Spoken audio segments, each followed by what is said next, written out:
Let the bass kick.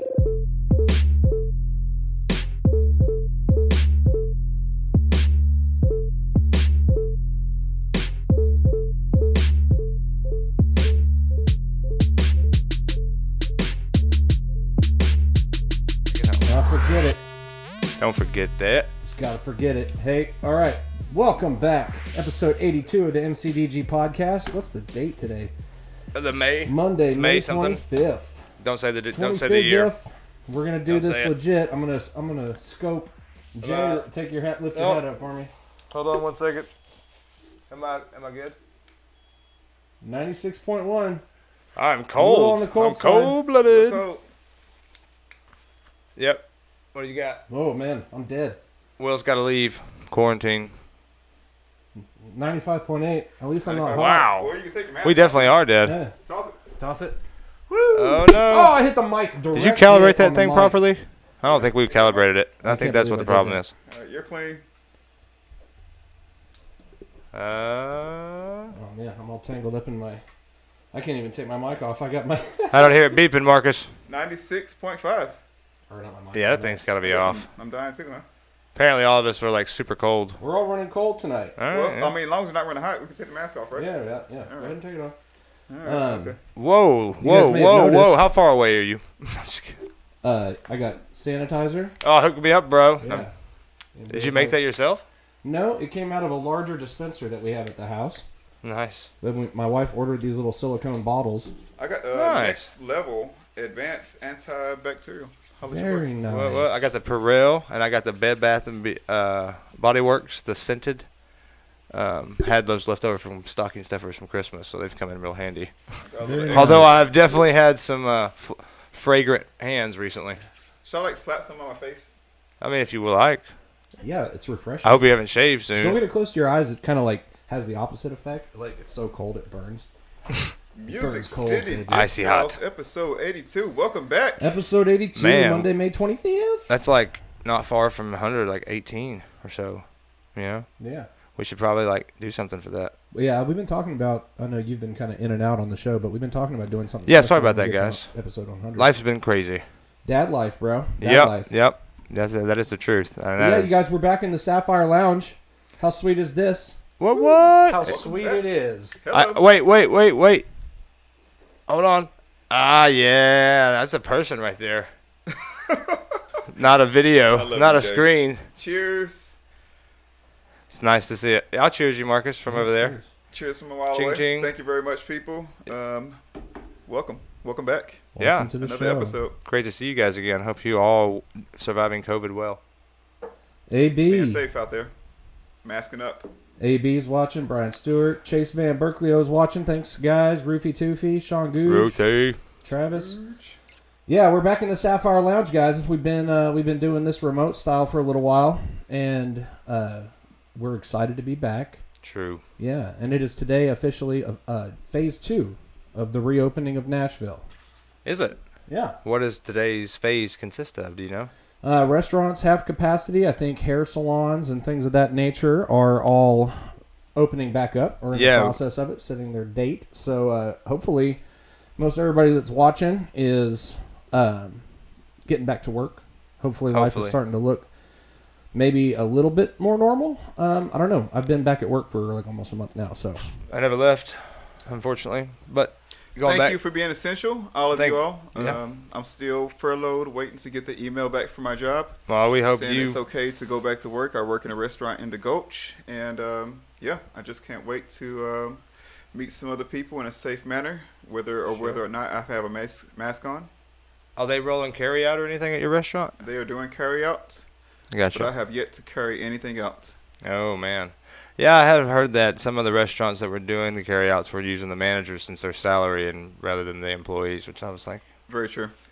but hopefully they're getting the unemployment and little bonuses that's coming with that. I don't know how long that's going to last, but hopefully they're staying on top of of things and keeping on their feet. It's tough right now. yeah, it's been weird, but we're excited to be back in the house, in his house. And lots of crazy news going on. Lots of stuff happening. We are now officially approved to return to sanctioned disc golf in the state of Tennessee. So that is exciting. Thank you to Rod Norton, our state coordinator, for hooking us up with that. And H.B. Clark, our guest tonight, who has also been working with us to get approval to start having some sanctioned tournaments in Nashville again. So that's all exciting news. We'll go ahead and hit them with the weekly Bricky Breakdown. Get that out of the way. Saturdays. We haven't heard from Zach Evans specifically on what's going on with the shuffle. So you might want to look on Facebook, holler at him. However you can and find out about details on that. I know he's been moving, been real busy. So we also, on Saturday afternoons at 2 o'clock, we got random draw doubles at Seven Oaks. And that has a $200 ace pot. So get you some money. Nice. Get you some money. Get that money. And then moving into Sunday, we've got Seven Oaks singles with Q-Tip. That's a 9 o'clock round, I believe. Tags are on the line, and I forget. I'm not sure what the ace pot is right there. I think they're close to $200 as well for Sunday singles and Tuesday doubles. And Marcus just went live, so I was like, I have to wave at Marcus's feed. I was like, my phone went off, and I was like, what is this? I was like, oh, hey, Marcus, you're live. Cane Ridge doubles on Sunday afternoons, 2 o'clock rounds will be coming back starting on June 14th. So look forward to that with Robert Zavala, Big Z. Big Z. Monday night, tonight, we've got the guys going after some money out at Squamchers. Squamchers Ferry Doubles, which is on a singles format right now, actually. $214 ace pot, $214 ace pot, so I can get you some money. I was waiting for like 214 aces, but you recovered nicely there. Moving into Tuesday, Seven Oaks Doubles is back on with Dave Griffin. They're using a new format to draw partners for that, so you guys be respectful of the new process going on at all these weeklies, but particularly with Dave because he's trying out some new stuff. Also on Tuesdays, we've got Triple Creek Dubs with Case and Newton. That's on, and I'm not sure what the backup is, but our homegirl Elise Carfrey smashed her in ace, and I can't... Kirby. That would be Kirby. Elise Kirby. Yes, I don't have to try and Sorry about pronounce that, her Elise. last name that way anymore. Miss I Kirby. think she says Caffrey, but I always say Mrs. Kirby? it's spelled Caffrey. Yeah, Mrs. Kirby. I've always so wondered congratulations to Mrs. Kirby on her first ever ace. She got her some money. That was a $250 ace pot. Bang. Golf snaps. So congratulations to her. That was some money that she got her some of. And yeah, there should be a backup ace pot. We'll look forward to an update from Kason on that. Wednesday night tag Extravaganza. That'll be coming back on June 3rd, you guys. Wednesday, June 3rd. We're bringing the WNT back. And Back. yeah, so we'll be sending out groups of 4 as they show up. Everything will be handled digitally where possible. If you bring cash for entry, please remember to bring exact change so we don't have to be passing too much stuff back and forth. We've recently enrolled in the beta for UDisc Leagues, which will allow us to hopefully do some scoring and have a leaderboard that is live, and we can do that for unsanctioned events. So hopefully we'll be able to utilize that sometime soon. It hasn't rolled out yet. Also on Wednesday, yeah, I'm not sure what the ace pod is that we're bringing back. Dr. Hoy's not here tonight. Shout out to Dr. Hoy. He is visiting some family in Kentucky. Stay safe, Dr. Hoy. Good old Kentucky. Wednesday night, we've also got Cedar Hill Doubles, which is back in action. Not sure what the ace pod is. I just ran into Billy yesterday and totally spaced asking him what it was at. But they are playing. So Wednesday nights, you can go out there right now at 5 o'clock-ish, sign up, and play Cedar Hill Doubles. And also, the Duck River Boys down at Henry Horton State Park, they've got, as always, lots of stuff going on with their weekly round. Two bounties, which are ace pots on hole that are hole specific. Each of them are at $457, and then a third one through donations is up to $356. So that's 3 holes you can get you some money on. And here and there, they're running out to their new course, Collins Creek Flyway in Lewisburg, and they have an ace running there that's at least at $100. So 2 opportunities there. Pay attention to what's going on with their posts and stuff. You usually hear from Tim Safford, Jimmy Elkins, Logan Bowers, those guys. Thursday night, White House Doubles is back in action, 5 o'clock round, and I believe their ace pot is up to $160. So get you some money. Go see Lance Kirby Thursday nights at 5 at White House. The White House. Friday night, we've got Jordan Webster running the Friday night kickoff, or the weekend kickoff on Friday evenings, and they're out there at Cedar Hill every Friday evening right now getting ready for the bag tag. And according to what Jordan updated me with today, it's the ace pot's up to $454. Nice. Hold on to your hats and get you some money. Thanks, Jordan. Sweet. Sweet. Couple things coming up. The battle at Birdie Ridge, I think it's the 11th annual battle at Birdie Ridge, is going on May 30th. So go holler at our friends Ed and Kim Birdie and check out the battle at Birdie Ridge. The registration for that is live on Disc Golf Scene. So get signed up. Also, you guys, big news. 6-7. So June 7th, Sunday, 2 weeks from now, roughly, we are coming back with our bag tag series, Event 5 at Cedar Hill. Man, I couldn't wait. I really have missed the bag tags. How many bag tags did we miss because of COVID? 72. Two Two. bag tags. E3 at Ogwood and E4 at Two Rivers. Both of those have been rescheduled as well. I was going to say minus 70, but you let me finish. Yeah, 72 minus 70. Yes, so Event 5 at Cedar Hill will be Sunday, June 7th. Now, registration is at Disc Golf Scene. We're no longer doing day of signups for the foreseeable future right now while we figure all this stuff out with the reopening. I know the doors are kind of opening, but we don't want to throw caution to the wind just yet. So be prepared for social distancing stuff to apply to all of these, and that includes no day of registration. You got to do that stuff online. Let your older friends know that they need the internet. If they don't know what that is, please help them out. Yep. I mean, a lot of people don't have the internet. Not necessarily just the older people, but definitely a lot of people. No, right? Yeah, you're right, Marcus. Yeah. I'm in that. If anybody being funny, but you got a friend that don't have a credit card, access to the internet, they don't see the podcast. Just hey, if you want to play this tournament, I'll give you. You just hit one of us up. We'll make it happen. Yeah, we'll make it happen. Just hit up Jay. Jay, I'll make it happen. Thank you. Yeah. So those things with potato chips and stuff. Yep. Yeah, so June 7th, we've got the bag tag. Tater chip. We'll start calling you Tater Chip. We're running late tonight. Yeah, Will's in a hurry. Yeah, I mean, God, man, we're trying to be professional. We got a pretty distinguished guest tonight, and he's waiting in the wings for us. So, who? HB Mike Jones? H.B. Clark. Me Clark. and H.B. have a great history together. Definitely. The course out in Dixon that he created? Yeah. He, Will Schustrick, and myself, we all put in bids to create that course. And, of course, HB won.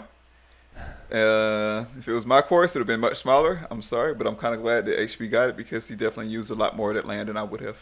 Yeah. Mm-hmm. Yeah. We went out and surveyed the land, and I put a bid in. Will Schustrick put a bid in, and she ended up going with Will Schustrick. HB Clark. Sorry, Will. He's got a lots of name dropping. So yeah. a lot of courses under his belt. Yes, HB designed courses everywhere. Every day it seems like. Got a lot of experience there, Marcus. Yeah. just throwing that out there. Yeah.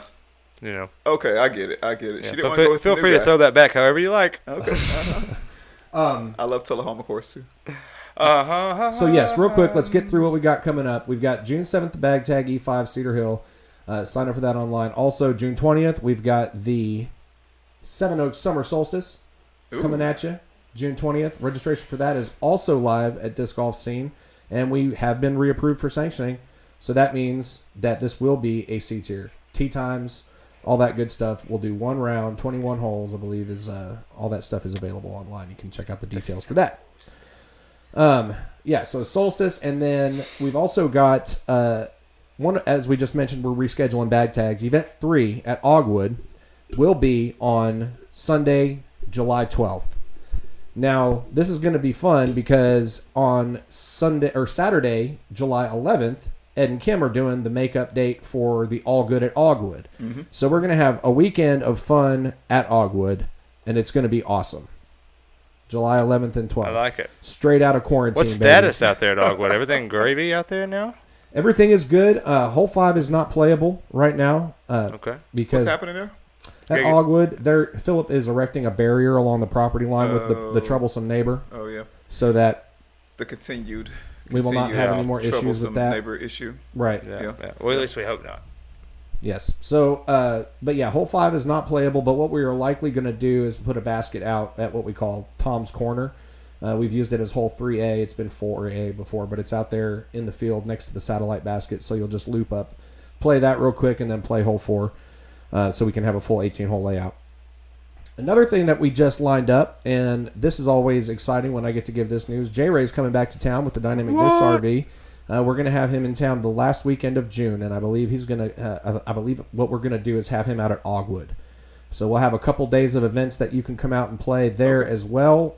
For that, we'll probably we talked about doing BYOP dubs the Saturday, and then doing like a Flex Start C tier or a C tier with tee times on Sunday. Can't wait. I'll be there. Can't wait. I'm just happy to see J Ray, Absolutely, dude. It's always awesome. and he's bringing golf with him, so that's a bonus. Yeah. So yes, lots of opportunities to get back into the swing of things. Play Ogwood, very exciting news, and I believe. No, I did want to give you guys a quick update as well on the Skeeter Heater was just announced. That's going to be July 19th. What? They are having the Skeeter Heater at Sharp Springs. So, Really? Yep. This golf Everything's is back good out with there in the vengeance, course. baby. I believe Sharp Springs is back open and everything is in full tilt. Everything This is my stayed the vengeance same. face. No changes out there at all, or do we know? Well, no, they definitely had some kind of shutdown. I don't know what the details or specifics of it are. I know Sharp Springs was shut down for the pandemic at one point. we need to give old Kathleen a ring. I actually spoke to Jeff today. Cool. He's been real busy working overtime and stuff, but he Yeah. did say that they are doing Monday dubs at Sharp Spring. I forgot to mention that in the weekly breakdown, but Monday dubs, 4:30 signups at Sharp Springs, and then Thursday dubs at Barfield. Same thing, 4:30 sign up, $10 all in. I got no comment on Barfield. You got no comment on what? Nothing. On I just Barfield. I love when people bring up Barfield because I've got the greatest worst memories there. Barfield's a great course. Yeah, if see, there you go. Throw perfect There you go, right there. every hole. You stop it. Shut your Well, mouth. not every hole, You- but most holes. Can't be talking about the same course that I'm talking about. No. Oh yeah, thanks. Appreciate it. Yeah. No. All right, no. so first of Barfield's like Seven Oaks. It's like you can go out Barfield there is and you nothing can make like it your Seven Oaks, own. please. No, not like not design wise, not play like the way it treats you, the way Seven Oaks treats you. Because you go out there and some days you have a wonderful day at Seven Oaks. Okay. I'm And with then you there. some days you go out there and Seven Oaks is like, you ever played golf before? I think How you that's pretty doing? much true of any course, really. I mean, well, there's good days and No, bad days. because there's courses out there that I never do good at. Oh, like and Crockett? So it's just always the same. I always like did really good. Cane at Crockett. Ridge. I learned how I've to done play good there. there though. once. Hey, one time. HB found us on here. Yeah. And then Logan. Hey, Logan. I Ladies don't know and if he did gentlemen. Trail of Tears or not. Entering the room. Dun dun dun dun dun dun dun dun. Dun dun dun dun dun. Let's see here. That I works. should be able to hear him anytime. From North Carolina. Man, that'd be great. Have if you we been could, watching it? Get the lights Yeah, dimmed you've down. been watching it, haven't you, Marcus? No, man. The I want to dance? save it. Oh, it's got my boy John Stockton on it. What? Yeah. But anyway, but no, that's really awesome, dude. I don't It's know a- why John Stockton's your boy. We need to talk about this after the Because podcast. I played basketball my whole life, and John Stockton was the person I wanted to be like, because he was one guy in the NBA who was short, like me. So you want to make a bunch of passes and not be like remembered? People remember him. He's one of the 50 greatest NBA I think players I of all hear time. HB with us. HB, can you hear me? We're gonna. This is not over. I can hear Marcus. you. I can hear you. I cannot see you. Hey, HB. Oh. Hey, Marcus. Let's see. I probably got to push some button, right? HB I Clark, know. how you Should doing today? be like a little camera icon. Yeah, just don't hit the red one. Yeah, don't hit the big red button. Agenda. Start video. There we go. I think There there he we go. is. There's Oh his big man, face. I haven't seen his face in forever. HB, how you Finally, doing? a good-looking white guy showed up. Oh, it's about time. I've been on this podcast maybe like 10 times, and I haven't seen one good-looking white guy. So thanks, HB, for bringing it to me. I mean, and I'm more of a high red. I've been out in the sun a I'm lot. saying he is fashionable today with HB, that I beautiful miss you, man. shirt. How are you doing? Yeah, Tennessee, I'm doing great, bud. You're on the wait list. I was hoping to see you. Maybe you'll get lucky and I'll get you Oh, in. you know what? I like getting lucky, so my fingers are crossed, double crossed, 2 fingers crossed. Hope you're having a good day. You're ahead of some pretty powerful players. So, but good to see you, Marcus. Good to hear from you. Oh, by the way, Marcus, it's do you have a small child now, or is that like just a stage prop to get away? They're on to him. I think it works both ways, man. It This definitely little boy does. is amazing. He runs the show every time. Every time I'm with him, It's a beautiful little one. I've enjoyed following you on Facebook with that one. Well, thank you very much. I'll be sure to let him know. I'm get his PDGA number this year. Yeah, so everybody, I mean, this guy really shouldn't need any kind of huge introduction. This is HB Clark, PDGA number. Let me make sure it's not, because I have it down as 553, but I would do something like put 533 or something like that. So it is 553, correct? Yeah, 77 model. Okay, 77 model, yeah. I did look at your stats earlier today. Yeah, joined the PDGA in 1977. So, needless to say, this guy's been around the block and he's seen some things. And when he chooses some to speak on stories. something, yeah, he probably has some information behind it. We mentioned real quick, you've got a tournament coming up, Tennessee State Championship, which is very exciting. We kind of were waiting in the wings to hear what the fate of that was going to be for a minute, weren't we?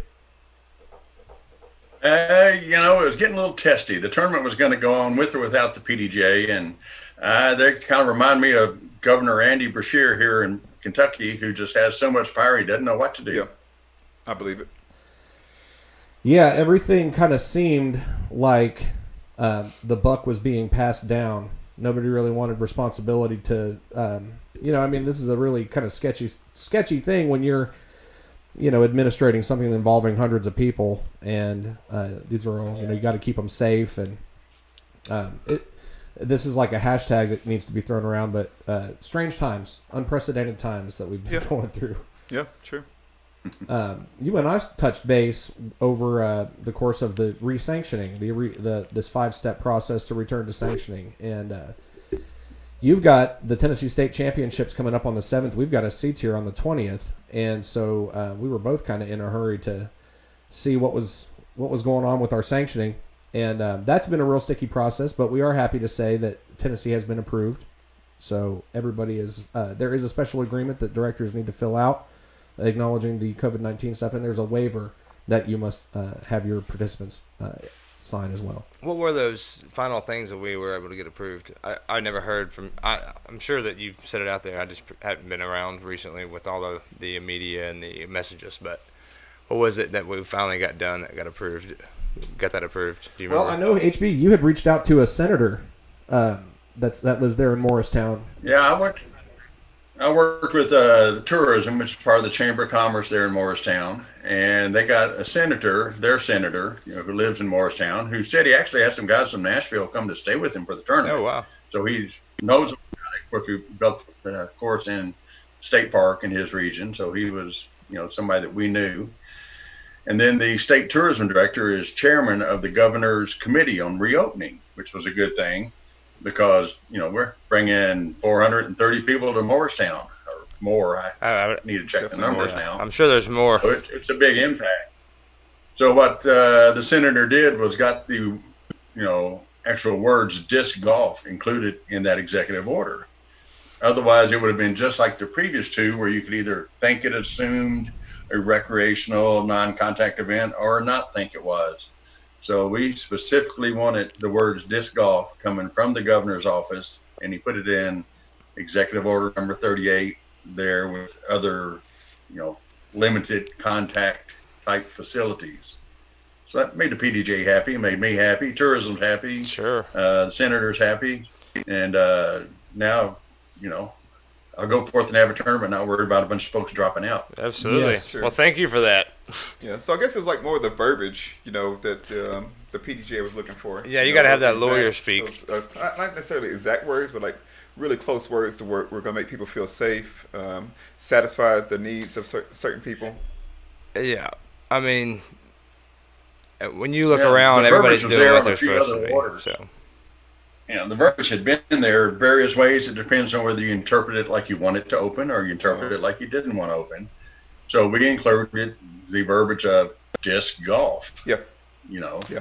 And, as far as events, and it's right there with festivals and parades and disc golf events, or all of those things can happen now. I'm not going to do all of those things that weekend, but I'll have some of them. Great. Well, you should definitely have a parade. I'm down with that. Yep. It brings back memories We from haven't had a childhood. parade at a disc golf event yet. Yeah, I haven't seen one of those yet. You could be the first. Don't give Jay an idea. Let's go. Well, there you go. Let's make it happen. We can build floats. Yep. Yes, Tennessee State's is on. I know you've probably got some room in some divisions, but MPO is on the wait list. What other divisions are totally shut out? All of the pro divisions are full. All right. They're all in one pool. I have 144 people. I'm teeing off from 8 a.m. till 2 p.m. every 10 minutes in foursomes.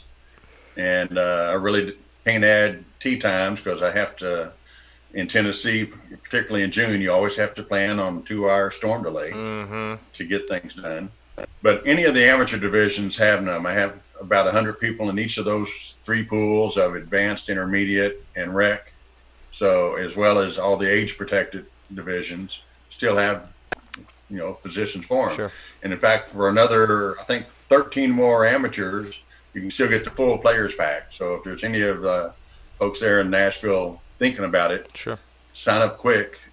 It's a full 2-disc hat, goodie bag, backpack, etc. Otherwise, you get, an abbreviated gift certificate. Yeah. Gotcha. Yeah, and it's coming up quick. Just 2 weeks away. Just under 2 weeks away. Yeah. Everything stayed the same as far as minus maybe running it a little bit different. Everything stayed the same, sanctioning, all that good stuff. It's still an A tier as far as sanctions concerned. I mean, I'm definitely running different. The biggest difference for competitors that, keep coming back each year is you're only going to play 3 courses using tee time. Okay. Instead of 4 courses doing shotgun starts. Gotcha. Where I did 1 Friday afternoon, 2 Saturday, and 1 Sunday. So that's a big difference.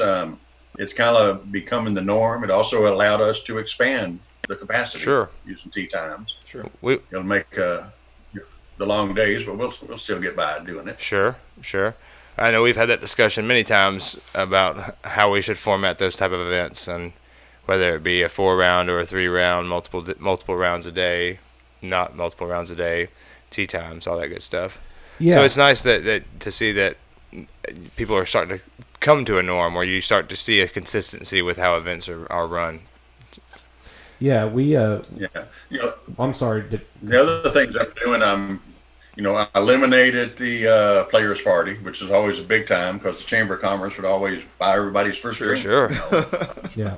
Which is pretty handy over I've there. had that first drink. Not doing a fly mark type thing, which I've done.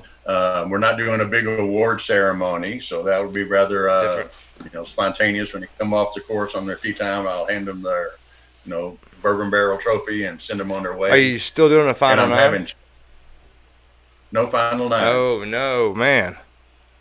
I love the final nine. And the other thing, I'm not doing spectators. So you will still, if you're, pay attention to what you're doing. The pros are playing Cherokee last, Wow. which I did intentionally, which is a very open area. There's places you can go and sit or stand and see 5, 6 holes and walk somewhere else and see it, or walk up and down the road and watch the whole, watch their whole round pretty much. So, I'm not encouraging spectators, and certainly everybody has to socially distance. Yes. As far as following the group, there is no following the groups, up close. I have a rule of 1 caddy per person who also must follow social distancing rules, but no spectators following the crowd. So you're not going to have that big crowd, which, I'll mess, and certainly an awful lot of the local citizens as well as players in Morristown would come out to that each year. Oh sure. And follow that final nine. You'd have 50, 60, 70 people following that last group coming around on that final nine. So Well, and Cherokee. I'll miss that.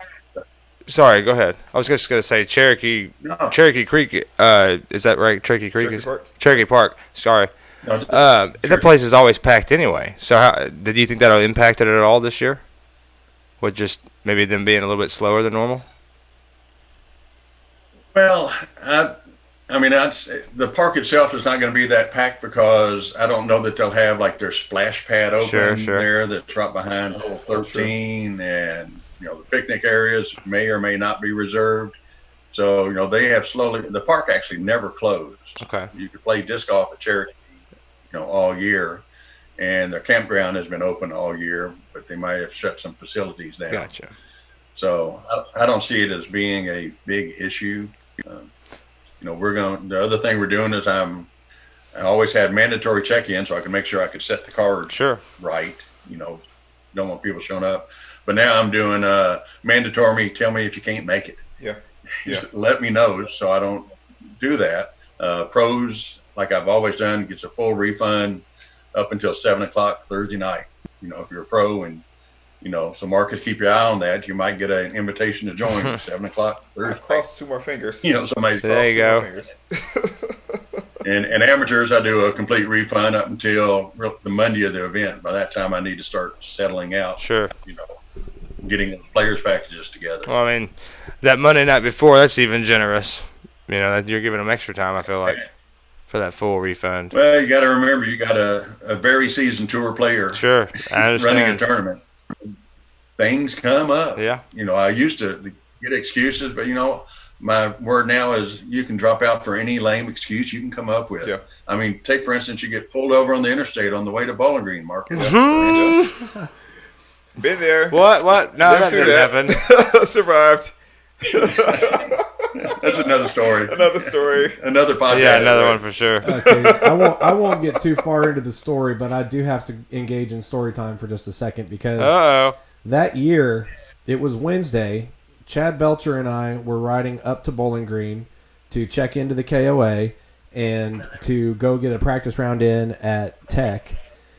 And we were driving up the freeway, and we got a phone call with some really bad news just moments before that. And as we're driving, Chad's talking, and I just glanced out the passenger side window.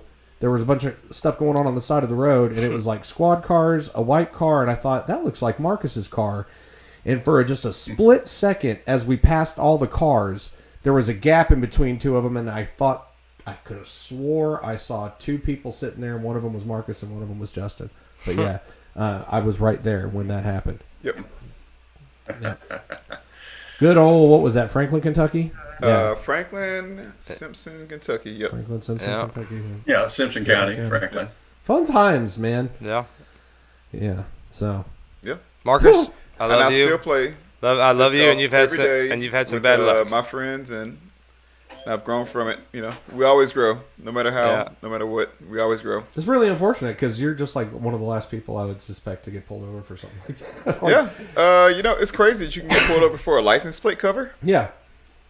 Yeah. Anyway, you're like the most Or- fine and upstanding person I know, Marcus. Yeah. So, Going the speed limit, license plate cover. yeah. That's me. Like a clear one? Or did you have it like tinted? What'd you say? Was it a clear one or was it like a tinted one? Okay, so Honda, I see over there. Nashville sells the same license plate cover to every car Okay. that they sell. All So right. there's literally thousands of people out there with that same license plate cover Mm-hmm. that can drive through Franklin, Kentucky, and get pulled over for the same exact reason. Yeah. Yeah. Just make Sounds sure. about right. Just make sure you're not going the speed limit. Oh, sorry about Oh, anyway, well, Marcus, we're glad that everything is good with that, and that. Yeah, I can smile Let's go now. back. I couldn't smile then, but I can smile now. I want to ask HP something. I want to know how many courses you've designed. Period. Like Ooh, overall. can I guess before? Can I guess before? Overall. Let's take guesses. You go first. All right, I'm gonna say 112. All right. The over under is he's going to say 112. I'm going to say 97. What do you got, Jay? 125. Okay. What's the magic number, HB? Oh, Do you even remember? Can you even keep one track I'm anymore? working- Well, I was actually going to look because I always put that stuff in my my pages down here. I may Sure, be cheating. I sure. might have looked at your website earlier. It's okay to cheat. We need to know. I've got to look at my website and see the one I'm working on right now in Oklahoma. That What part? instead of beating Marcus and Sutras, Will Sutrick out of, Yeah. I beat Hawk out on the bid. Didn't I tell you about that? It is course number 96. 96. I was closest, but I went over, so I don't know what that counts. I mean, yeah, Price is Everybody right. knows, You're but- still there. But I Man. cheated. Remember? Oklahoma 96. City. Oklahoma City. All right. Nice. Okay. I'm from the Fort Smith area, so that's not too terribly far. About 4 hours from there, about right there on the border. And I don't know if you've gotten any courses out that far west yet or not. I was, At Fort Smith, Arkansas, just west of there is John Brown University. Yeah, John yeah, something John Brown. University. John Brown. I'll put one there. okay. And then I've got a few in Texas. All right. Much further Yeah, I west. knew Yeah, Texas, yeah. And, Missouri. Another one in Oklahoma. So yeah, I get around a little bit. Sure. I like steak, and that's a good place to get it. Yeah. Yeah, that's very true. That's where the cows are. Hey. Yeah. Big So- cows. Yeah, so not you're pushing 100 courses, and you've got a project underway right now at Mar Park in Kentucky. Is that right, or was that recent? Mars, it's about 3 years old. Because I knew I'd seen pictures of a Mar Park, but the most recent thing I think I saw at your on your website was something like Mar Park. Oh yeah, it was just actually it was memories of 4 years ago. That's when I was doing the construction on it, and that came up on my memory thing. I thought, oh, Yeah, that's a cool photo. But and Mar Park is 10,000 foot. I got to design the course before they designed the park, so they designed around that's me. awesome. In most cases, you must one. Put a little 9-hole recreational course because I wanted something else. And a selfless plug, Johnny McRae did a YouTube video saying this is his new most favorite course because there's nothing artificial about it. No artificial out of bounds. You got water on 6 holes, not necessarily on the first throw. You got a lot of placement. So, and it's manicured. They cut the fairways at 2 inches and the rough at 3.5. Wow. Yeah. That's pretty awesome. Yeah, that's really good. Yeah. It's worth seeing. So when you finish your Music City Open in September, take a break and come on up and play Mar Park. I'm the next I have weekend. heard It's Madisonville. I've heard many things, and I've had Jeff and Sarah and Zach all have been trying to drag me out there to Mar The Park. pictures so, I've seen look phenomenal, man. Yeah, I'm definitely down. And as far as I know, like that's roughly the same size as the one you did in Dixon, right? About 10,000. Yeah, you said 10,000. I needed But now Dixon's 7 and be 10. 8,500. Yeah. Yeah, so it's a good bit shorter. And Mars just got a lot more character. I mean, Dixon was pretty neat. I could use all that part around the lake. Yep, true. And then I, expanded on down toward the cellular tire, I think it is, on down there around holes 4, 5, 6. To parts of the park that I said, let me branch this thing out. Yeah, I will say And, that we played a tournament there. I guess not too terribly long after you had opened it, but we were all playing in like the shooting range. I guess it was shotgun weekend, but there was 50 people out there playing, and it was just boom, boom, boom, boom, boom the whole time.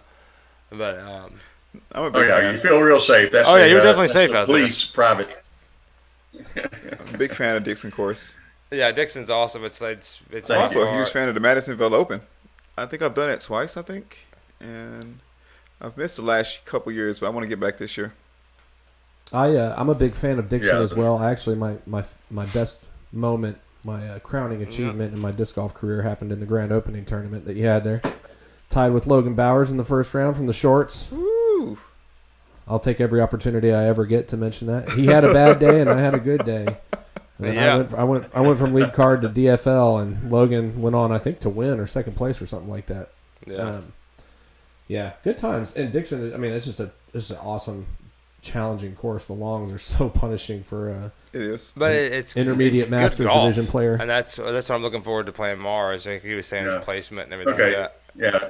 Dixon is like placement golf. And Dixon's 9460 Yeah, feet. I knew it was higher than 8,500. I think I knew you were shorting that a little bit, but Yeah, the shorts are 67.55. I will say- Wow, that's why I write all this stuff down. gotcha. I will say that hole 8 from the long pad HB has got to be one of my favorite holes I've ever played. It is a true golf hole, and I love it.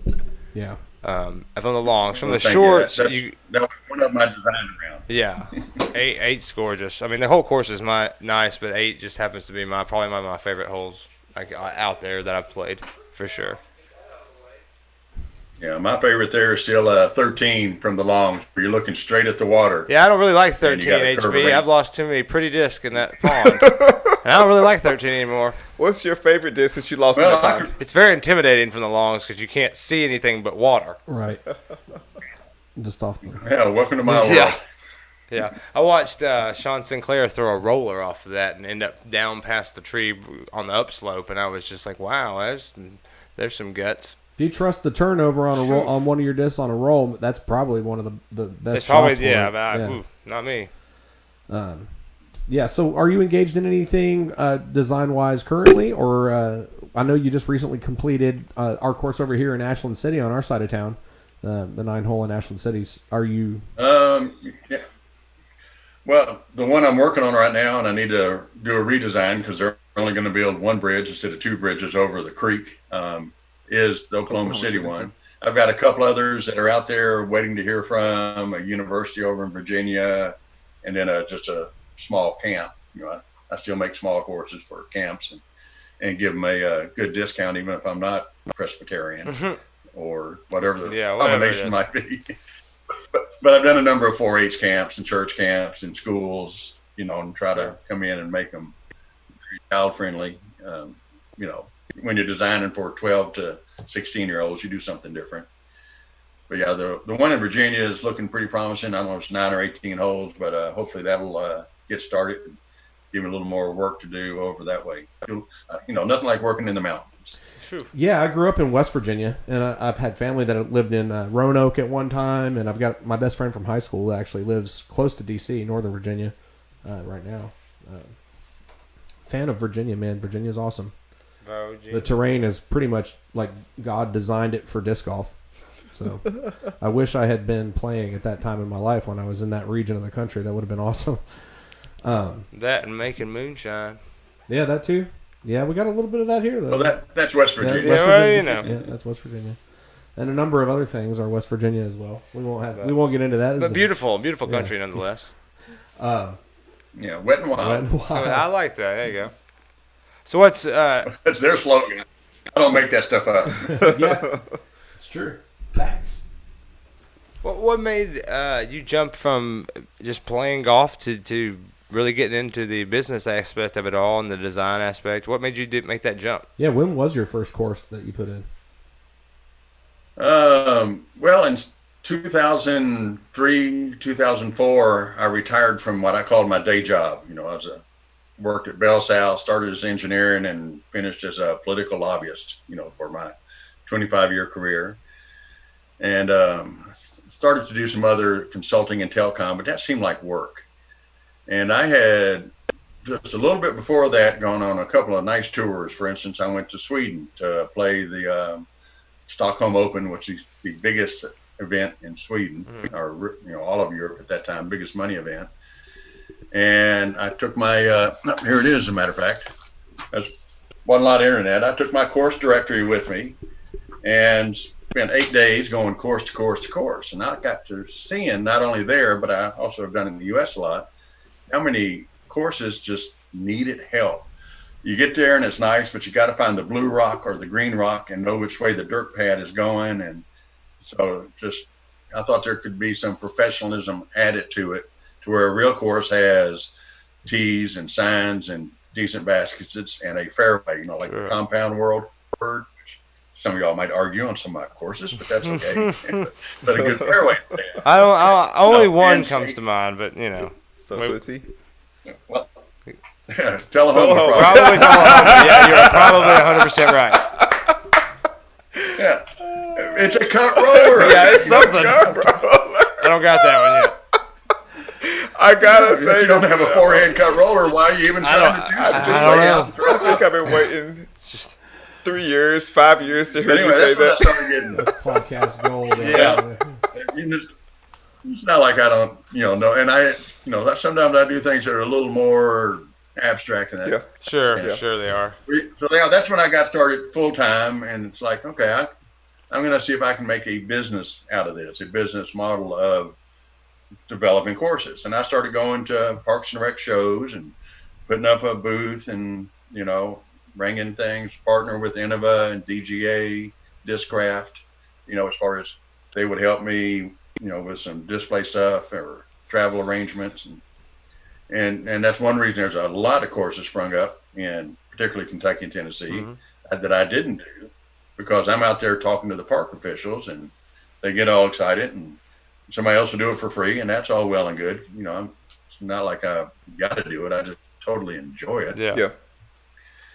And then somewhere in there, one of the things I always offered when I put a course in, and you all come to some of them, I'm sure, is I do an opening day PDGA event or clinic, depending on what the audience is. But most of them I'll bring the PDGA event to Ashland City, which got canceled this year, or various courses. Dixon, I did a grand opening PDGA event and custom disc, and And so that got me into doing more event management because people would bring me back, and which was fun. I liked, especially when I could do it and play. You can't play in A tiers, and if it gets too big, you can't play it well. In fact, I got my trophy right here. Can you see back there? There's my first A tier win. Nice. Was Tennessee State. Oh, that's huge. Tennessee State disc golf champion. And that's a requirement if you're going to run a state event. You have to have won that state. Okay. I'm just saying. I was Good to not aware of that. Yeah. What? Yeah. What? But I started running events as kind of a sideline of it, and then a lot of communities really liked what I was doing because I would handle all the marketing, all the expertise, all the web design. Basically, I'd bring the dog and pony show, and all they'd have to do is show up and smile and shake hands.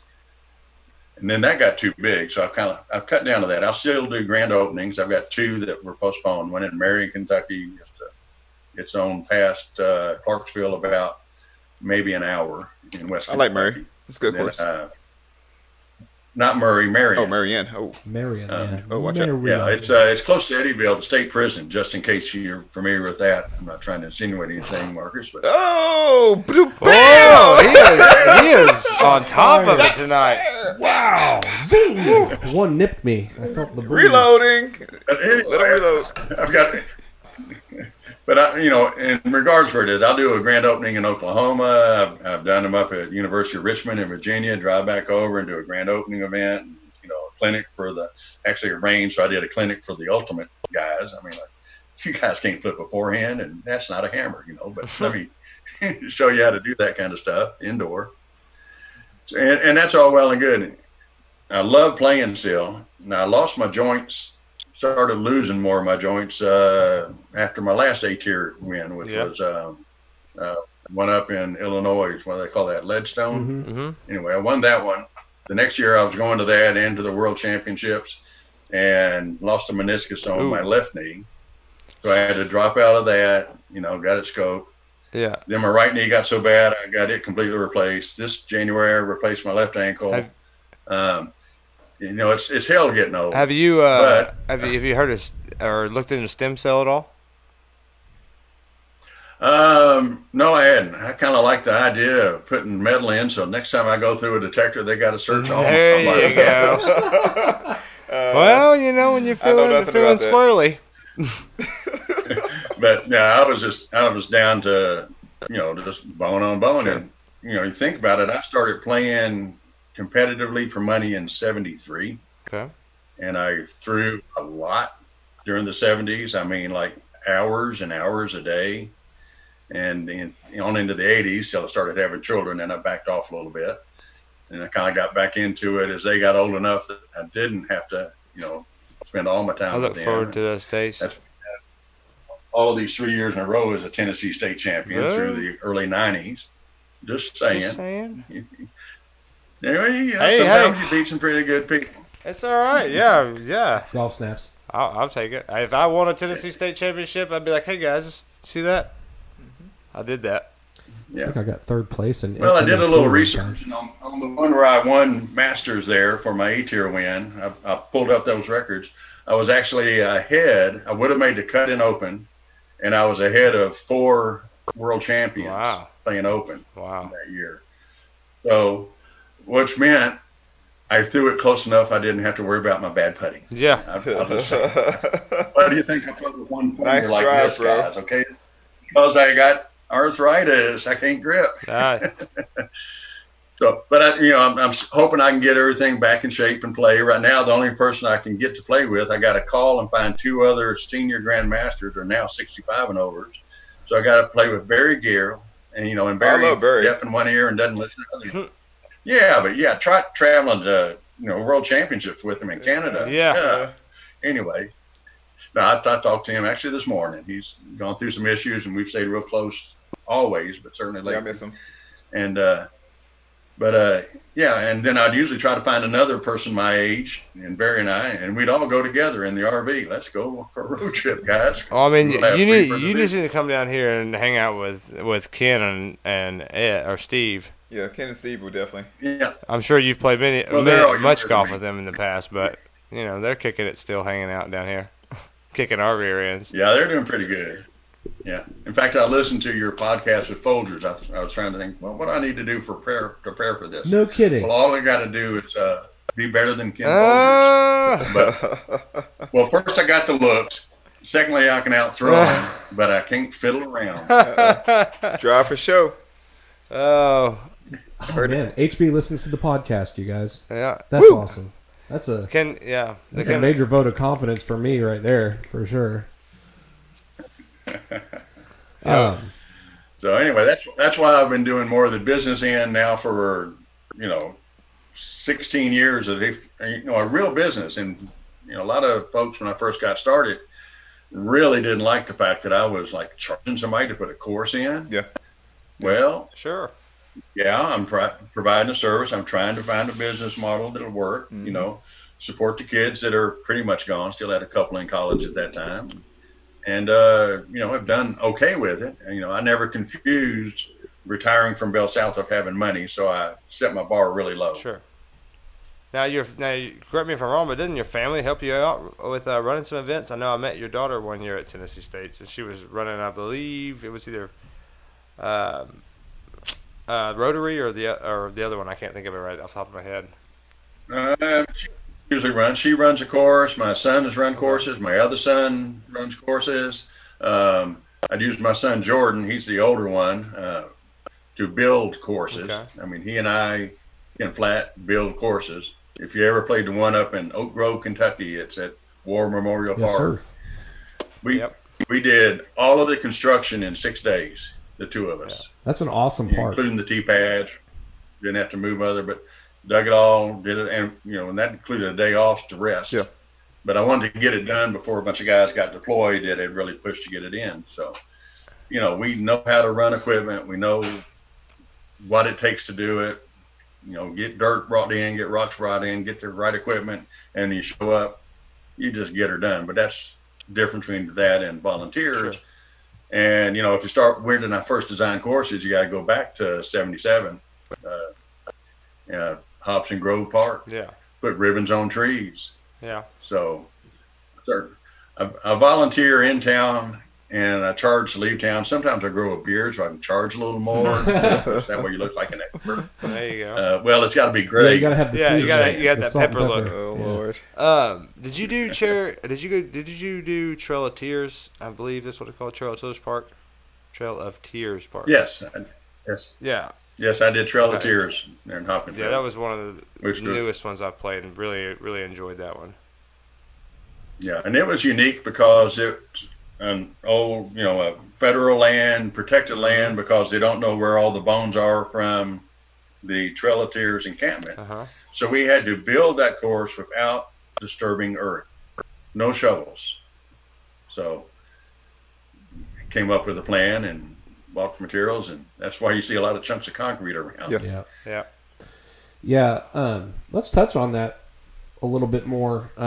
You making that transition into directing events and designing courses as an occupation and as a means for a living. So I think that's always one of the seemingly many things these days that sets the trolls' hairs on end on the internet. It's like there's certain things that you do, even if you're totally pure intention. It reminds me of like Callie McMorrin and her dad Rich in Memphis. They started a thing called Disc Water Rescue to raise money for course improvements. So they would pull discs out of the water hazards, make an attempt to get them back to people, and if they didn't couldn't find them after a month, they would sell them at events for a discounted price, and that money would go to be putting in like retention barriers and stuff like that. But immediately everybody's like accusing her of doing something untoward because she's bringing money in from discs that are inked. When I personally happen to think that her process is totally reasonable, and I think if she's doing something that's good with what's there, I think it's awesome. Same thing with you or anybody else that's able to make a living doing something disc golf related. I think that disc golfers should be free to try to come up with a good idea and make disc golf their living. If you're passionate about it, yeah, do what you love. And I think the simple fact of making a living by operating in disc golf being taboo or whatever, that seems silly to me, because wouldn't anybody want to have a job doing disc golf? I mean, and if you don't and you're getting mad at somebody that does, that sounds like a personal issue to me. Well, nobody's getting mad at Innova for making disc. Right. So why should they get mad at you for making courses? And there are a lot of good course designers and tournament directors out these days, but not very many that have been doing it as long as you have and have as much as an extensive of a resume as you have. Yeah. Oh, I'm gonna rub your ego just for a second, just so I'm sure you know this, HP, and it's something that a lot of people don't realize and people don't see this, but disc golf would not be what it is in the Southeast region if it were not for you. And people fail to forget that. Like, there wouldn't be the disc golf presence that's here had it not been for you being here. So you're on a list of people like Tom Monroe and let the haters hate. Yeah, Ken Folger. You just keep doing what you do. Yeah, you guys were. No, you throw in Tom Monroe, Folgers, Wolf. I mean, all my competitors of the years. Which, if you look at the trophy way over in the corner, that's my 1978 freestyle Tennessee State Championships. Nice. I beat Monroe. Yeah, I was good. But anyway, I was just about to ask. Well, that's when I did that. Who you beat? I had clock and counter with my left foot. Okay, just saying. Oh, that's awesome. But yeah, not. I mean, like, do you? I don't know. It seems like it's. Well, I think the part about people out doing it for a living and it's becoming more acceptable. If you look like J Ray, I heard you mention him when I finally figured out how to get on the early part of the podcast. You didn't invite me to, or I didn't really invite it to anybody. I actually need to share it to pages. and Steve Story, and the guys out there running the dynamic bands that are running events, and they're doing it very professional, and they're selling disc, and they're making a living of it. Now they got the big dynamic vans, but they are also contractors, 1099 guys, and scratching it. And you'll find that you work day and dark. You get out of it what you put in it. I mean, I could come down to Nashville tomorrow morning and set up and run a B-tier event for y'all, and I wouldn't even have to scratch my head. Yeah. But if I'm going to do something like I'm doing at Tennessee State, where I've got now 400-something people, there's a lot of things you got to have and a lot of other knowledge. But I like the small ones too. I was planning on playing in Ashland City.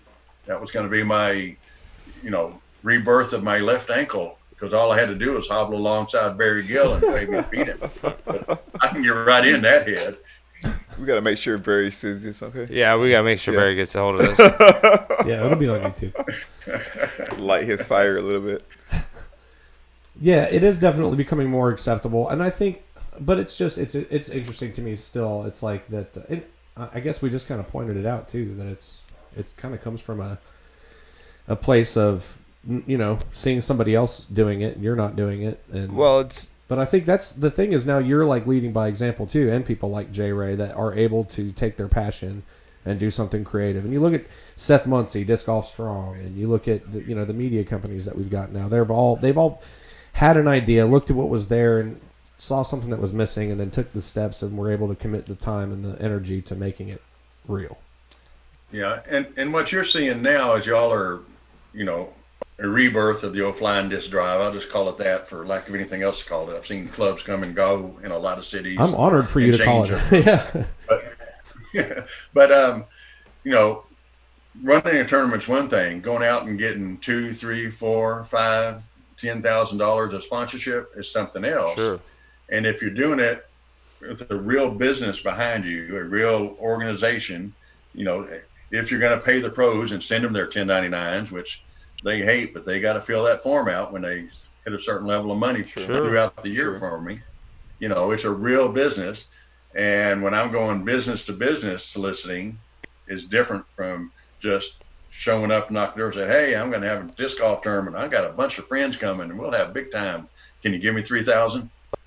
Sure. Instead, I go in with a complete, knowledge, which is why Morristown has grown. I mean, they liked what I did when I put in that first course many years ago, Kiwanis. They actually called me back, and I remember it was a rainy day. I sat in a truck with the county mayor, the president of Rotary Club, and the city park director. And we sat and looked at where Rotary is, that course now, but Frank Lorano Park. What do we have to do to get disc golf big? We see cars from all over the U.S. at our little 18-hole course that you built in the woods at Kiwanis. What do we got to do? And I said, let me build you 2 more championship courses, and I'll start running some bigger events, and we'll just get some momentum going. And that's how Cherokee and Frank Lorano came about, through those organizations and those people. And it just grew from there. In fact, the 5th course may come sooner or later over there. We've already got the land spot out. Almost put it in last year. I think it's interesting to see. I mean, like, clearly we're a big part of the success that we're able to have here in Nashville is due to location. We're in a big, bustling, modern city, and there's thousands of people moving here all the time. Sure. And but you would, and so you would think, of course, we're going to have a lot of disc golfers and stuff. But because I've been in circles on both sides, and I think that, like, it's almost as challenging to have a big market or demographic kind of served up in front of you and harness it and expose people to it in a way that catches and is sustained.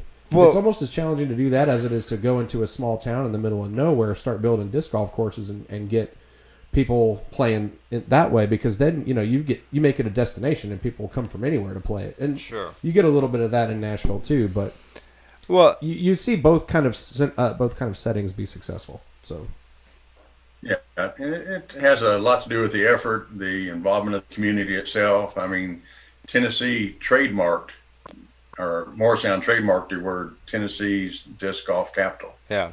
They've trademarked that logo. I mean, they are putting the time and the effort from their business sector, the Chamber of Commerce, to get it going. Where you take a little place like Ashland City, and they're just so glad to have a 9-hole course that they've noticed stays full. Sure. So well, I mean, you can't do a whole lot there. Well, like you're talking about, and it works kind of vice versa in the sense from the small town aspect. When we look at it, what we're trying to show Nashville, Metro Davidson, like, hey, we brought in this amount of money, and like we could have record numbers on our end, and it's not a drop in a bucket compared to what they do on a regular weekend. Yep, that was the next. So it's one of those things with Metro that it took years of just cultivating a relationship, not so much about how much money we're bringing them or how much money we're bringing in to the city. It's more so about that relationship that we finally built with them and that rapport, and that's what we had to do. And then, I'm sure the nonprofit doesn't hurt, but we finally got it in with Metro, and that's what's really, really blossomed. One thing to always keep in mind is people give to people. Sure. People don't give to causes. You can go out there with, the handicapped child poster or this or that and ask for money all you want, but the relationship you build with the people, then it really won't matter what that cause is. I've learned that back in my days of, my corporate jobs. I 100% agreed, minus Girl Scout cookies, because I will buy them from any stranger. Nice one. Well, there's always those caveats. And running big events was nothing new to me. I was the president of the Louisville Frisbee Club for a few years at one time. I left Bowling Green, went to Louisville for a 5-year corporate stint. My last year there was 89, and I ran the Louisville Disc Derby.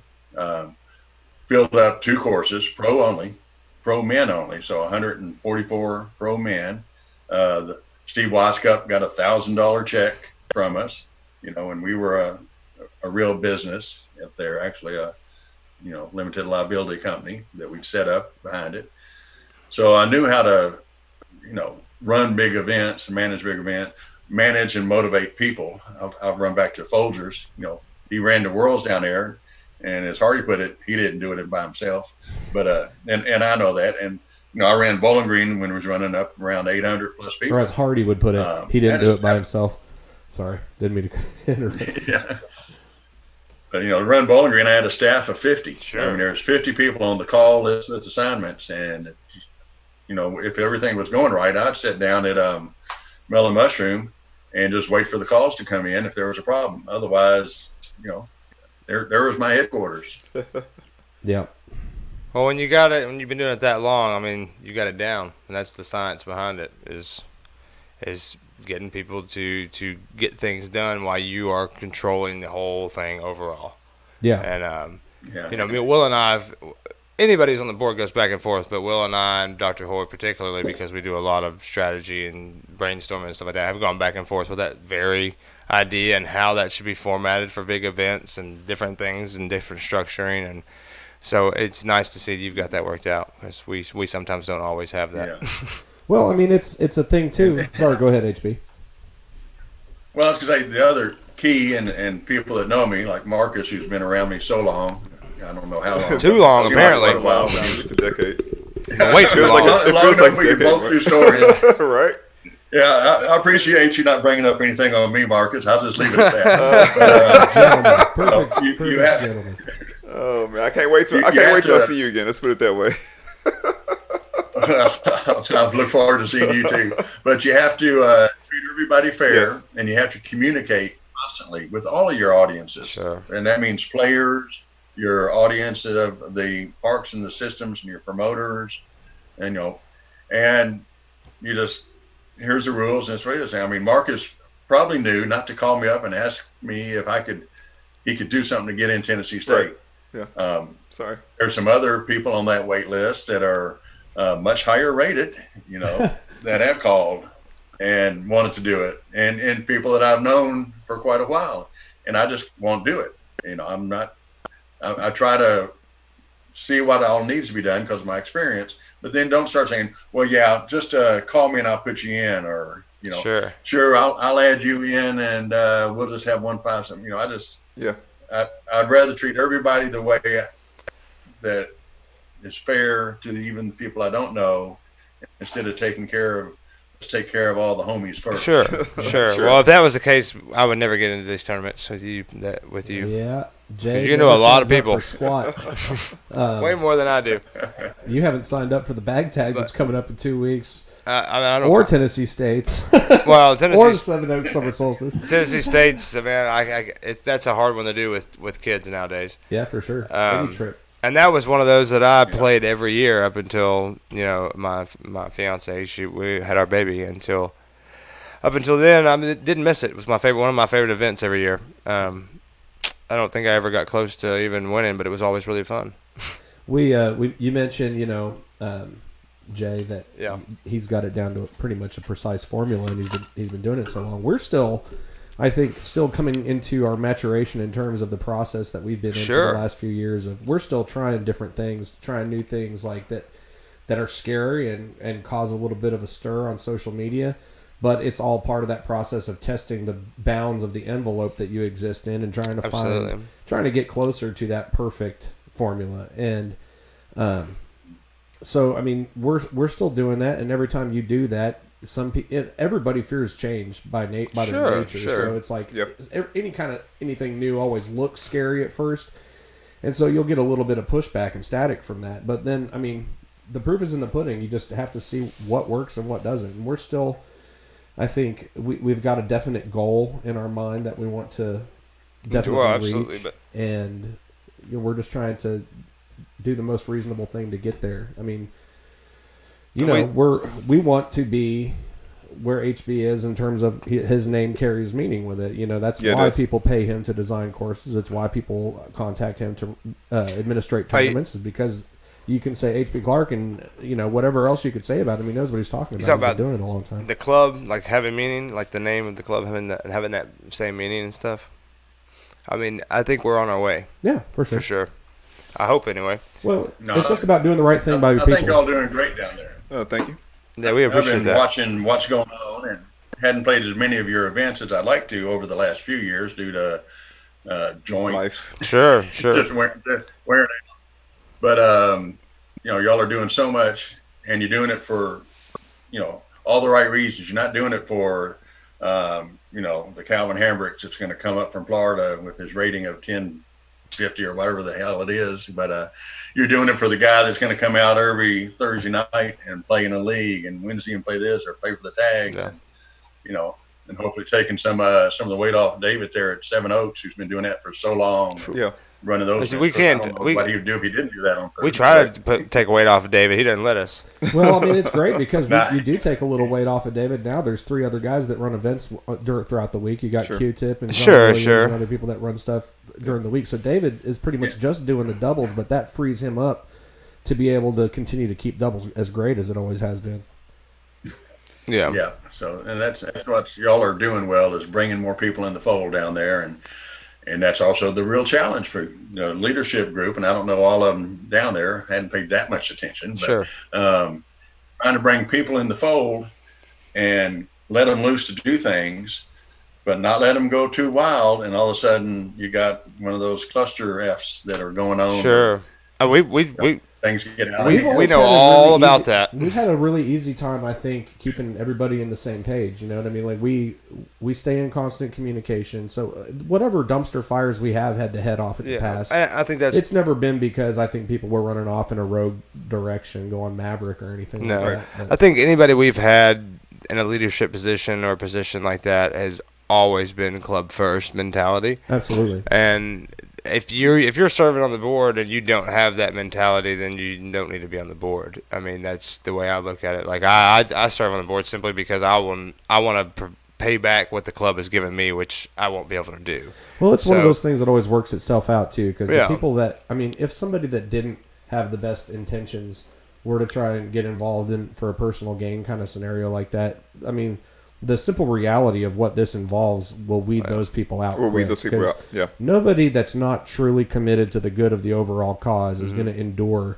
what we endure and what HB has been enduring for 30 plus years. Like that's, you know what I mean? Like that's And part we've and parcel of it is you've got to constantly deal with the vocal, kind of unhappy people.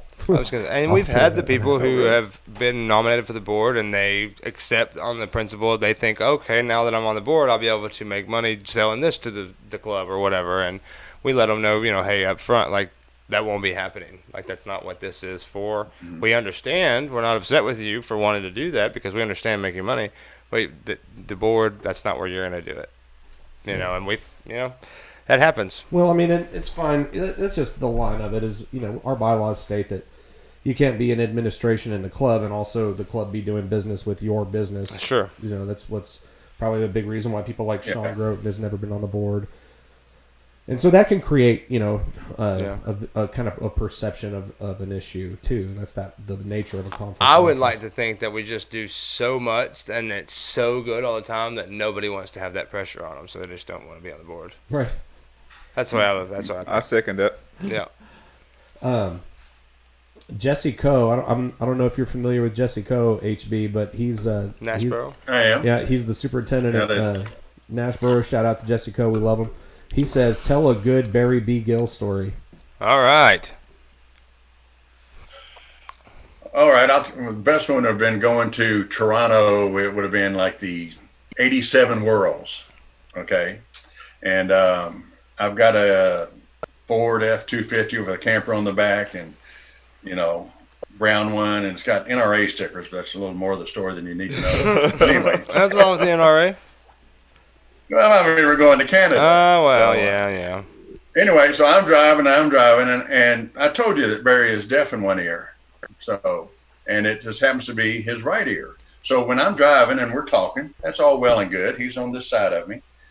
But, at some point during that night, because we both worked, so we got off work and we took off to Toronto Island. Some point during the night, Barry, you got to drive. You got to drive. So he started driving, and I'm trying to doze, and he said, man, you got to talk to me, keep me awake. So I start talking to him, but he's deaf in this ear. So every time I'd say something, he'd turn around and go, what? What? It scared me. So I said, finally, just let me drive. Yep. Sorry, I had some commotion distracting me. That's right. Very- There's a few other stories on that trip I can tell you all privately at a later Understood. time. Yeah, Understood. I knew many- when I opened that can that I had to be careful to protect our family friendly NSFP here. rating here. Not safe for podcasts. So there you go, Jesse. There's your B. Gill story from. Is that the After Hour podcast? Yeah. Music City Disc Golf After, After Hours. hours. From the It's Sapphire the after- Lounge. And I'll do that when there's no recording devices. Yeah. It's Cheers. So HB, I know, and I thought it was really, really kind of interesting. Not really unexpected, but because from my end, in March when the PDGA suspended sanctioning, we right behind them suspended our activity. As soon as we did that, as soon as all that had happened, I started thinking about trying to lay infrastructure at that time for when we were able to start playing golf again. And because I knew that in order for it to not only be safe and protecting our players, that it was probably going to have to meet some pretty rigorous legal requirements. So, and so over the time since then, as I've been going back and forth with the PDGA about the Music City Open, and trying to get all our ducks in the row and thinking about specific format changes to our events and stuff, I had this process outlined, or this procedure outlined, implementing things like groups of 3 to 4, this much time between them, no more than 30 minutes before your round, no longer than 30 minutes after your round, got to leave, and then no players meeting, no award ceremony, everything registration payout online, also and just all of these different things that I had been putting in front of me. And as me and you and Rod Norton were kind of communicating with the PDGA to try and get our sanctioning approved, Rod had shared with me like an actual, like your outline that you had made of all of your guidelines that you were implementing, and it just like I looked at it and it was pretty much identical to what I had come up with. I mean, slight tweaks for just specific things to Nashville, but definitely comprehensive. And that's the kind of thing, it's like, I know that you put effort into that because I know how much effort I put into that and trying to make sure that I was covering all the bases in terms of player safety and all those things. And it was nice because after communicating with you and then sharing our plan with other people, it's like other TDs, at least in the state of Tennessee, are on the same sheet of music with this. And so I'm able to, in my region here, put out something visual here over the next couple days with those things very, written down in clear black and white, that people can have as a reference to know what to expect when they're picking these tournaments. And I had to submit that to the state park headquarters in Nashville to get my permit to use Panther Creek State Park. So that's why it was, that was an attachment to a permit, which I got that permit approved through the state well before the PDJ done it. I already had paid the $300 park fee and had a permit in my hand with the COVID thing. So yeah, but a lot of that had to do with just a lot of common sense and what ball golf courses are doing, because I don't think Nashville shut down. They just went to maybe tee times, leaving the flag in. I mean, there's things you do, and I've been playing a lot of ball golf lately because they have carts and beer girls. I mean, there's two really good reasons. So I've seen how their guidelines are working and playing on ball golf courses. So I just transferred a lot of that. Yeah, it was kind of interesting because I'm not sure exactly. It seemed like they were pretty much just strictly tee times and all that stuff at Nashboro. But I know like the public golf courses, like Shelby Golf Course over in Shelby Park, they were like no carts. There's no clubhouse. You don't even go to the clubhouse. You can carry your bag out there and go play on foot if you want to.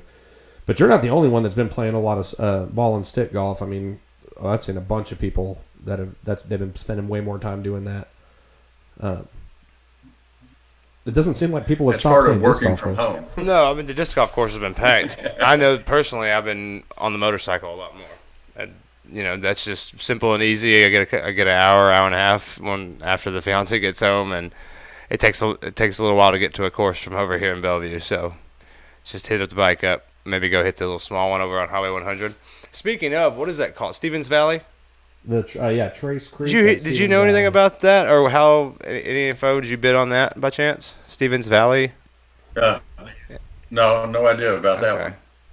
We didn't either. It just It popped came out up. of nowhere. It literally Yeah. just popped up in People Nashville. started posting pictures of it on Facebook, and we were like, "Where did this come right from?" In our backyard. Yeah, it's like the first one on the west side, like the first one in Nashville. Like the other one is Kingston Springs. Yeah, and that's technically not Nashville, I don't guess, but No. Cheatham County. Yeah, but it's like 15 minutes from us, closer than anything. Yeah, I mean, well, for me, it's what 5, 10, but for you, 15. There's a lot of space off of Bradley Parkway by the prison over there. I mean, pretty Yeah, sure if you we want could to find something smell to do over garbage there. the entire time you're playing disc golf, because God, the it smells whole horrible. left side of it's a dump. It's awful driving through there. So HB, I've got a Robert Harrell says he wants to know: are you still the push putt king? I am still the push Oh, putt I king, remember and I that. still can't flip it off of my finger like Robert Carroll does. Carol. Well, there you go. He also says B. Gill watching too many cartoons. Well, you know, he's trying to stay right at his mental capacity, so it's pretty much the Cartoon Channel. Yeah. I got a buddy like that. It's like you go to his house, he's almost 60 years old, and he's in there watching Penguins of Madagascar. And you're like, what's going on here? Let's But see here. Those are the best. Those are the best guys. Let me make sure. Any more questions from the peeps? Yeah, I was gonna say Yeah. we're sorry, HB. We're just trying to get to viewer questions. We've definitely got, we've got some live feed. Anybody that's watching, we've got a few people in the feed right now. If you have a question for HB, post it in the chat, and we'll ask him. You obviously are a force in disc golf in this region. Are you like looking for to expand your territory specifically? Are you trying to push more stuff out west past Texas? Are you looking for anything? I mean, the things you've been contracted for kind of come out of any direction. I know you at one point were involved with the Next Gen Tour, also. So yeah, any exciting new projects you've got in your sights? They're all exciting, but I try not to mention them too specifically, because then somebody like Will or Marcus will bid on it. None of those. Just throwing that out. What I get for tuning in early. Yeah, you did. But no, I got some exciting ones. Like I say, I'm trying to back off on some of the tournaments just that I do again and again. Go to the ones that are well supported, where I show up like in, Paris and Martin, I've done now for 10 to 13 years, one a weekend in September. But, each of those city governments put up a good pot right away, so I can throw out the B tiers and make things a little bit nicer for everybody. So I'm not running tournaments to run tournaments. I got, life, grandkids, my four, plenty of things to do. Sure. I got a guy that mows the yard now, so I've gotten out of that, but I'm still getting in trouble because he doesn't come enough. Sure. But, I enjoy designing. I mean, I just love it. And I do however many trips or whatever it takes to get it done, because my name's going to be on it. So it's not like I'm going to go out there and give them a sheet of paper and, put some flags around and leave. No, I manage the bills. I'm probably going to try to do less full construction. About a third of those 90 plus courses, I did end-to-end turnkey jobs, all the construction on them. So, that's a lot of work. That's why I'm pretty good at running equipment. Rotary Park, in Clarksville, that was end-to-end construction. And if you've been to that park, it's not the kind of place you can kind of ride into on a backhoe. No, you gotta be on a mountain bike Yeah. to ride into that thing. We rent a Georgia buggy. There's a piece of equipment. Does real good. Yeah. So, I'm not trying to overly expand, but I do love getting calls like I got from Oklahoma City, because my background's in civil engineering. Sure. Engineering firms like to hire me compared to a landscape architect or a just, quote, disc golfer, been playing it a long time, because I know all about construction, cost estimating, moving the dirt, permits, all the things that are important that when you're actually doing legal engineering type work, so that's been one of my advantages, is why I've gotten so far and wide on a lot of the courses I've done, is, my background in engineering is I guess that's why I like pretty you, helpful. HB. We both have backgrounds in engineering. No, I think it's just because I'm handsome and humble. All right. Okay. Let's be honest. 3 H's. Okay, I stole that from Ed Hendrick, I'll admit it. No, man, it's definitely it's an honor for us to have you on the show. just to get a peek inside your mind. And I know that that's probably very much like it. I mean, because it's like a blank canvas art type situation for course designing. You're taking like a piece of the earth and shaping it to so that the rest of us can come play our favorite game on it. And there's even no matter how successful you are at with your personal business, I mean, you're doing something great for disc golfers. I mean, I know if I had a list of all the courses I've played and kind of sorted by the course designer, I've probably played more HB Clark courses than any other designer. Yeah, I would say. Well, I counted them, but 20 to 24, because I realized I hadn't listed all of them in Tennessee. So you played plenty of them as you play around that state, from Pickwick Dam all the way to Gatlinburg. Yep, Pickwick Plantation. I didn't know Gatlinburg had a course up there. Yeah, is it a 9-hole or a 10-hole in Gatlinburg? It's 9 holes. Got a practice basket, but 9-hole. Number 9 being about a 45-degree downhill between two big trees over, a Gatlinburg Creek, which you can jump over. Yeah. So if you go there, take all of your putters to hole 9 and shoot that ace run. There's a big hill behind it, so it's a backstop. But it was another fun. And I've done, some private ones. I got one in Pigeon Forge. A friend of mine had me, our acquaintance, had me come design a personal course. Oh, wow. So, well, one of my mantras growing up has always been, it's better to be remembered than to be rich. And everybody's going to remember you no matter what, man. So you've always been one of the guys I've... well, it's not because I'm rich. Hey, we don't know that. Yeah, we don't know that. I mean, an engineer raised 4 kids. Come on. Okay. There's not much left. Struggling with my 2. Thank you very much. But yeah, man, I've always said that, and I applaud you and wish you the best. And hopefully, you'll make some more courses that I can go out and destroy on the first day, or on my second to last day. No matter what, I appreciate you. Yeah, well, appreciate you, buddy. Do you have any? I don't know. Asking you if you have a favorite course that you've designed seems kind of chintzy. Yeah. Do you have a course that still sticks out to you more than any others for any kind of a reason, whether it's sentimental or it's a challenge that you encountered that you had to get creative and overcome? Anything along those lines? Is there one course project out of all the years you've been doing this that has left more of a permanent mark on your memory? There's a lot of them. I mean, my favorite one's the one I'm doing in Oklahoma City. Okay. I'm doing right now. Nice. It should be. You immerse yourself in those projects, Sure. and of my 7 designs I've already done for that, I'm not happy. I'm going to start from scratch tomorrow morning and do it again now that I know the land. That's the well. engineering you. Some really exciting ones are. I had to do one at the University of Richmond, Virginia. So it's kind of like a private college for some state funding, but it's basically a private college, real high-end university there. And it had to be LEED 100%. So everything recycled to make it. Had to have zero impact, which basket's not a big deal because steel is generally all recycled. Sure. But everything else I had to do had to fit within that.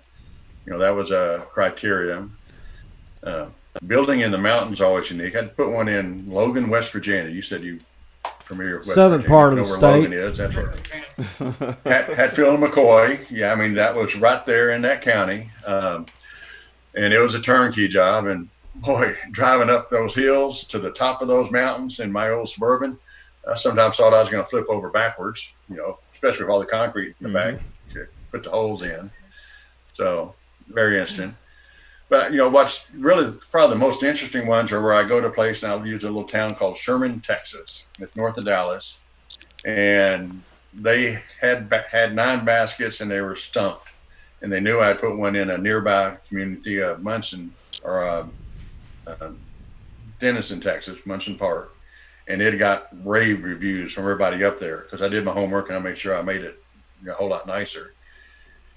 And they said, yeah, we want to put it right here. And, they show me the part of the park, and I throw the Frisbee across that part of the park. And I say, can you give me that 12 acres of woods, all the area by the lake, and I want to put some holes on top of that dam and, create it just some awesome things. So each project's pretty unique in that way. Coming up with ways to do handicap accessible. I did one in West Plains, Missouri, and they had to have handicap holes. So I took a cul-de-sac in the existing park because it had to be a non-porous surface in their case, couldn't be grass, and put a blue basket right there, right between tee on the championship course, tee on the rec course, and here's 2 holes that you can wheel around in a big, 100-foot diameter area and toss and play. So it's always something interesting. Now, West Plains also went out there to do a complete design build, and I knew it was in the south of the Ozarks. I didn't realize those mountains are pretty much all solid rock. That was a pain. I can I was imagine. going to have my son come out and spend a week with me. I dug holes in about 15 different places and never got over 3 inches deep. And I called my son Jordan. I said, well, don't worry about coming out here next week. This thing it ain't going to work. He said, well, what are you going to do? I said, well, it's kind of rainy this afternoon. I'm going to go to a bar. Why? I said, where would you find guys that could have a construction company with the diamond tip drills on a rainy Friday afternoon? I know where it is. It's at a bar at 11 in the morning. And dang, by that night, I had 3 bids. No way. Nice. No way. So it's always interesting. You got to know a little bit about construction. You got to be able to talk whatever that particular accent is. Yeah. I had a little trouble in Chicago talking with them because I hadn't got assholism all down. I mean, I've tried it in times, but they have their own language up there. Sure. I've got to kind of watch going too far north. Yeah, you don't want to go too far north. I remember I leave had them some alone. friends. I went to college in Buchanan, West Virginia, and at West Virginia Wesleyan, and I had a friend that was visiting us from. He was actually from Boone County. It was like right there by Logan County, and he was playing in a band with these guys, and we were hanging out at some frat house or something, partying, and this guy was telling stories, and all these girls were just like. It was like they were hypnotized by his accent. All these girls were just like staring at him, hanging on to his every word. Like, what is he saying? And at one point, he was like telling a story, and he says, "Oh yeah, we was up the holler." And somebody was like, "Wait, what? What'd you say?" He's like, "Was up the holler." He goes, "What's a holler?" He goes, "It's a damn holler." That was he was like offended that he was asked, like, "Well, what's wrong with you?" Yeah, West Virginia is a special spot, man. I can imagine the disc golf community there is just as wild as every other part of West Virginia. I hope to one day I make believe it there's a back there to movie play. that has the word wild in this title about West Virginia. Yeah, there sure is. That's the state motto too. Right. Wild, wonderful. Yeah. Well, HB, man, we've had you on here just about an hour and a half. I want to thank you for not only for taking the time tonight to join us and talk to us for a bit, but also for your tireless efforts throughout the years to bring us bigger and better disc golf events and courses. And thank you for your passion and working so hard on getting us our sanctioning back. It was a relief to me to have you and your resources, your Rolodex, if you will, involved in the fight. Yeah. Community. Well, glad to do it, and I'm glad that we're all back to throwing again. True. And looking forward to, going out on the course myself. I'll take Marcus on. I'm not afraid. I know he'll be late. That's for Jerry sure. definitely will. 100%. You know, Jerry will definitely be late. for your last course, can we do like a collaboration for your last course? Hey, that wouldn't be a Well, I do like doing collaboration. I mean, that's one of the things I do when I Yeah. build a course in a community. As I bring people in, now I do have some designs in my pocket that I'll, no, let's not throw over that soccer field. They might be somebody playing it, but Awesome. no, I like doing that, and I like working with, I've worked with some young people in various towns, and I'll be sure to. as I get going, have them come out and help. Yeah, I can't wait. I'll pass on what you started so far. I'll keep the. What's the word I'm looking for? I'll keep the. keep the light on for you. Story going. I'll keep the story going. Yeah, I'll keep the story going. Yeah. Well, there's a story that has to be written, and there's a lot of folks trying to write the I was gonna story. say, you didn't need to buy a I Suburban. welcome all the input I can Thank you. get. Thank you. Well, this episode will be up on the internet in perpetuity. So anybody that ever ends up watching this, and to all of our live viewers, we did just get a question asking for asking about a list of all the courses you've designed, and yes, there is one. It's at bluegrassdiscgolf.org, which is HB's website. So anybody that's watching this, listening, and maybe you're in an area that's looking to put in a new disc golf course, or you've just got your first disc golf course and you don't know how to run an event, but you want to start having some events going on in your area, That's the guy to talk to. bluegrassdiscgolf.org. And you nailed the point too. I couldn't. Or if you just got a lawsuit thrown at you for somebody getting hurt, I have done expert witness trials on disc golf. He's multi-talented. Watch out. Watch This out. guy's a jack of all whoa. trades, man. It's one-stop shopping at bluegrassdiscgolf.org, everybody. I'm telling you, That is. If I don't know the answer, I will come up the with man, one. the myth, the legend. Man. You made my day. Sometimes the less you say, the better, right? That's true. Yeah.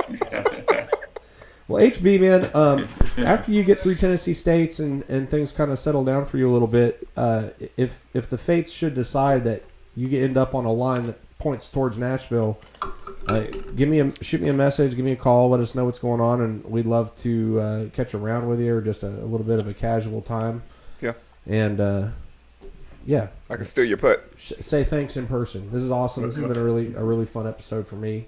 I love it when we get to talk to people that have been doing disc golf in this area for an extended period of time, that can tell us how we got to where we're at here, because we wouldn't be able to pull 180 some people to a bag tag. Mm-hmm. We wouldn't be able to have 350 to 400 members of our club if it wasn't for the work that people like you and Folger and Hardy and B. Gill and everybody has done before us. So thank you for everything that you've done.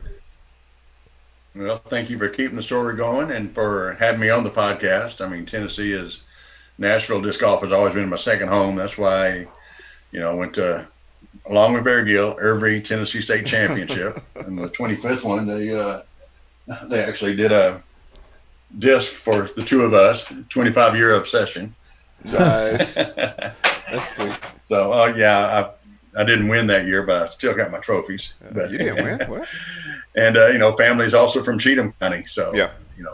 I like going down that area, Ashland City and Henrietta, if you know where that is, right downtown Henrietta is where my mother hung around. Actually, my grandfather was a sheriff.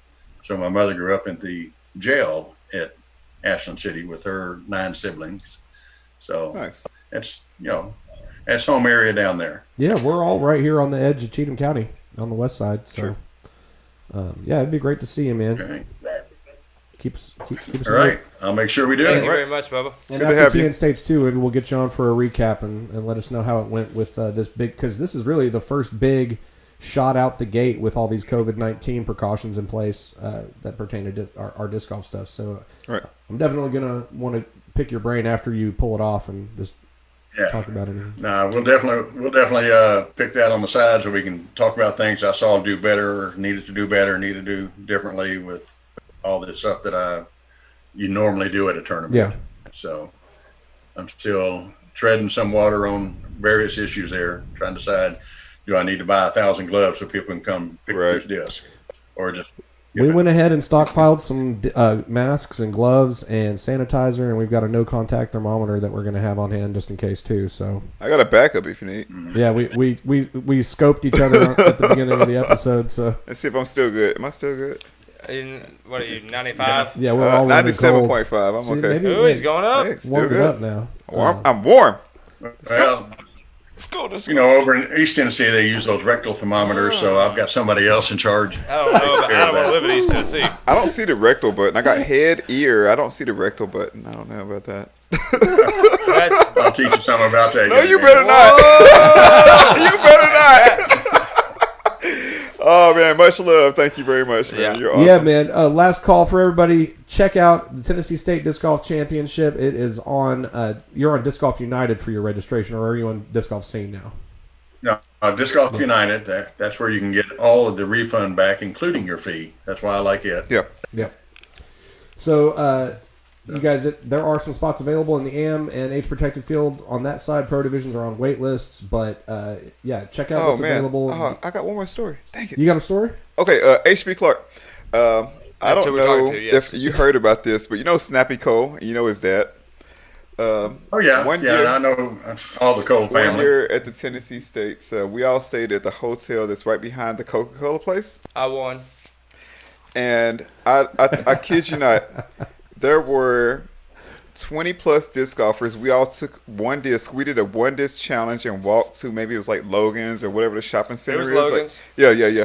We took a one disc challenge, and literally, I tell Urban you, golf. there were 20 golfers walking down the street throwing one disc at a time.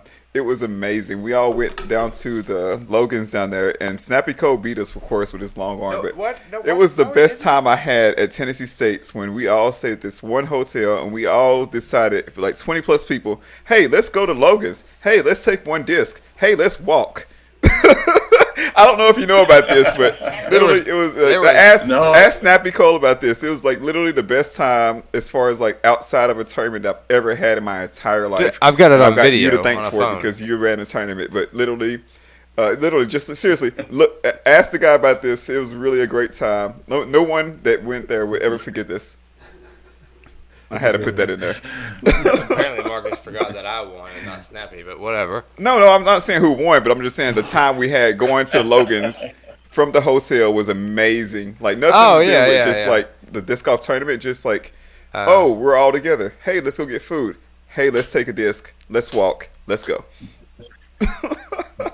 Let's throw over some Try to beat cars. Skinner. Okay, had to put No, that in there. I totally forgot. Snappy totally smoked me. I think I lost my disc like I three didn't holes say who in. the winner Or was, three Jay. shots in. Something Cheers like to you, Jay.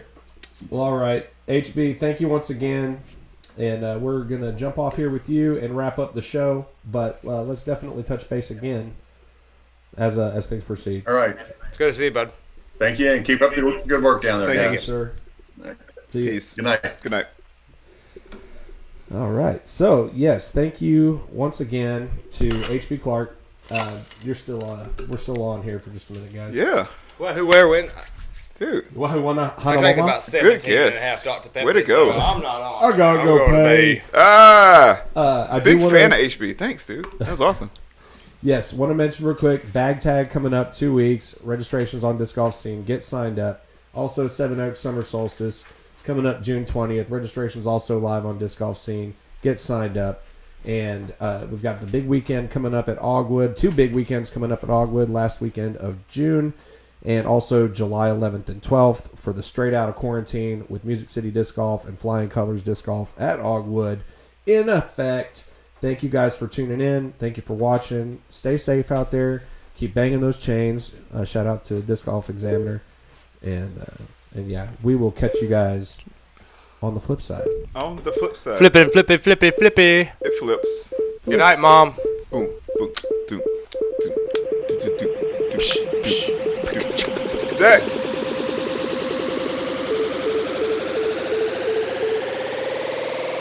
Let the bass kick.